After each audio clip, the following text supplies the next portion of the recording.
trying to rein in the number of firefighters who are out of work but still getting paid. One local department says it's trying to tighten up. And that's Cranston's, where the numbers are out of whack compared to other departments, as the I-Team's Brian Crandall tells us, having crunched the numbers for months now.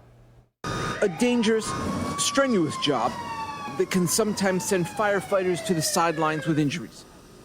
Firefighters in Rhode Island who get hurt on the job can go out on injured on duty status, getting full pay tax-free. It's a system the I-Team has covered over the years as it raises some eyebrows. I think we're doing a good job here. I think we have it under control. In a department with just under 200 firefighters, Cranston had 14 on injured on duty status when we first checked in February, a few who'd been out of work for more than 3 years.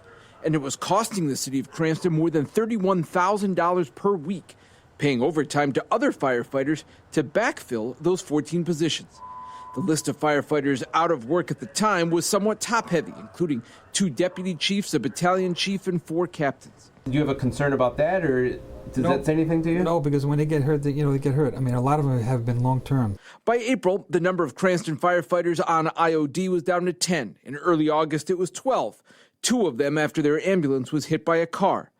Meanwhile, half of those firefighters who've been out long-term are awaiting state pension board hearings to leave for good. By comparison, in a similar-sized city, the Warwick Fire Department had 1 firefighter on light duty when we checked in February, and in August, 3 were on injured on duty status. Providence, a department of more than 400 firefighters, double that of Cranston, had 9 firefighters on IOD in February and 14 in August.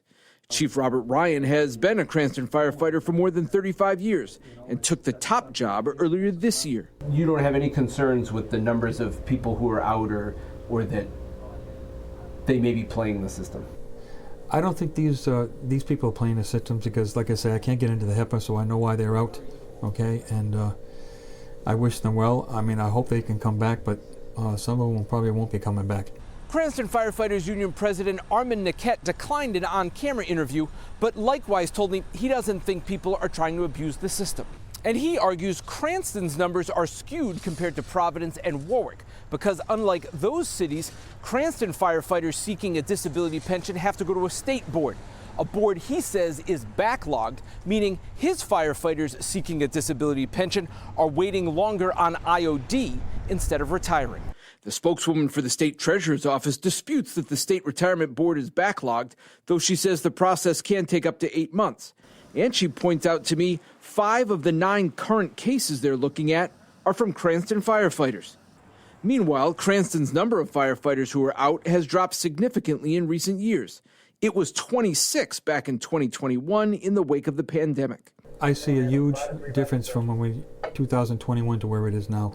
Since then, the department made a change, adding an administrative chief whose main job is to keep an eye on IOD and reaches out to doctors who are tasked with giving the all-clear to firefighters to come back to work. Is there a reason for that? Is it just because that you feel like you need to check in that way? Well, before when it was IODs, it's like we waited for the doctor to contact us, or the person that was injured has to bring a letter in. This way, we're in contact with them like every day. Do you think there was some sort of message sent? I think because we added the assistant chief and we got someone that's watching. Yeah, that it's not so easy to go out now on IOD. Brian Crandall, NBC10 News.